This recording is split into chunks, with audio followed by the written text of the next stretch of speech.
So let's give a little bit of an update on two mods that I did just recently. The first one was a mod that I've done before on other Tacomas, my previous two 4th gens, and that is the axle drop, I guess, exhaust, the small exhaust tip that you replace the back section of the exhaust with. I'm sure many of you are familiar with it. I went with a different manufacturer this time. I went with 6 Element. The first one, and I honestly can't remember what they're called. It's one that I just found searching on the web maybe about a year ago, and it didn't hold up very well. It had a lot of rust and stuff on it. There is an install video on the channel if you want to see how this is done. It's very simple.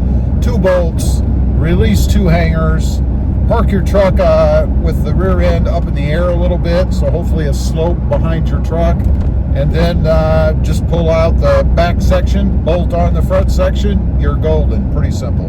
Now, we're driving in the truck with the tip on, and the big question I see all the time in my Facebook group and also on this channel is, does it make any difference in sound or horsepower or torque? And the answer to all of those is simple. It's no.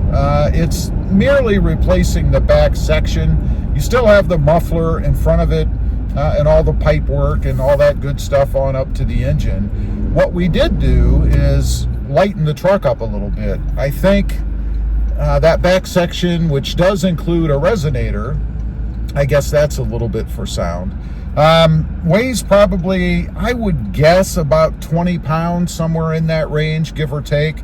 So we reduced the weight of the truck by about probably 18 pounds or so, maybe 19. I think the tip that I put on probably weighs about a pound, maybe 2, but I doubt it, about a pound. It's actually lighter than the one that I had on there before, so I think I shaved a pound off of that just by replacing it with the new one from 6 Element. So anyway, that's really the only benefit. Well, there's 2 benefits to doing it. There's 3.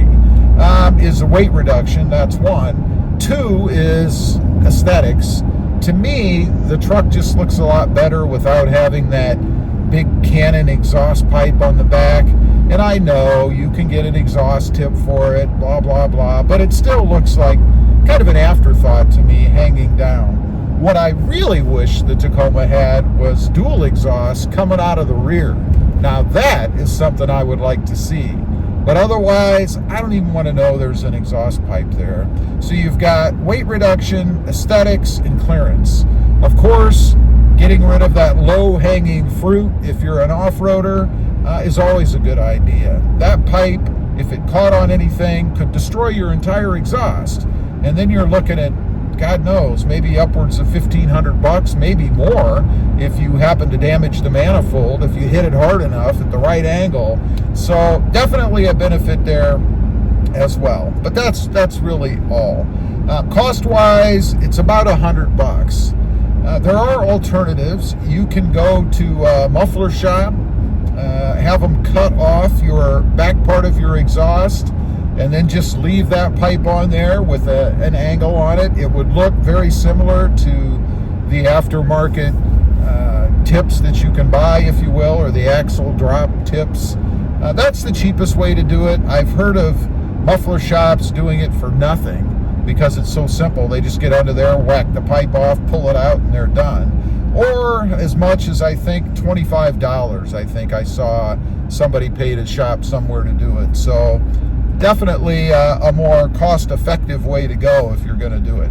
The second, and I talked a long time about that, I know, but really only because a lot of people are doing it, I guess. It's very popular out there in the Tacoma modders world. The second mod that I did recently was my homemade HomeLink system.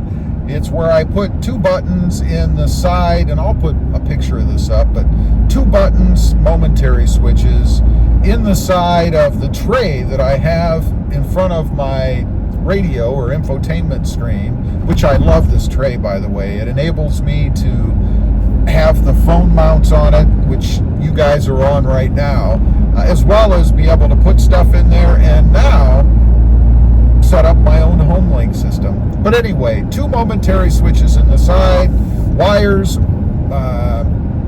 soldered to contact points on the circuit boards that are your garage door openers, and then the wire connects to the momentary switch. You push the button and it opens your garage door. I love it. It's an awesome mod, and I really like this application because it doesn't really affect anything in the truck. I'm merely altering I guess a mod that I had added myself. Man, it is busy here. Just pulling through a gas station to do a little bit of a turnaround. If I can get out of here. This place is hopping today. Wow. I don't think I've ever seen as many people here as I'm seeing right now. Wow. Anyway, it's a pretty cool little mod if you're into tinkering with things and stuff. Probably something that you'd be interested to do, and it's very satisfying once you get it hooked up and it works, because my truck did not come with HomeLink, so now I have my own system. I did test it this morning. First time I've tested it on a garage door and actually a gate, and it worked perfectly, no issues.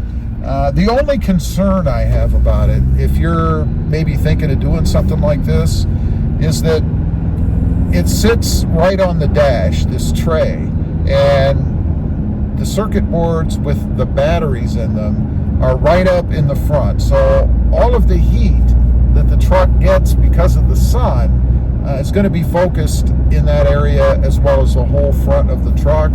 So I'm concerned that that's going to cause faster battery degradation, if you will, because of all the heat. I might actually just throw a blue towel, a little like microfiber thing, in the truck with me, just to lay over the top of that when the truck is parked, to maybe cut down on the possibility of going through batteries quicker. I don't know if it's really an issue.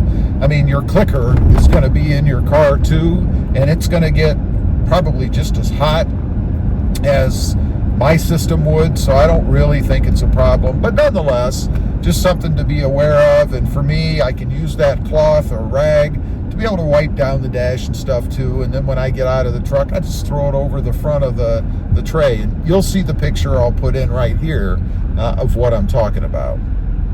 Anyway, that's just a quick, I guess, update on 2 of the most recent mods that I've done with the truck. Love this Tacoma. It's just as moddable as its predecessors, the 3rd gen, the 2nd gen, the 1st gen, maybe even more. Let me know. Leave a comment. Let me know what unique thing you may have done to your Tacoma. I might try it myself. Thanks for watching. Stay safe out there. Bye.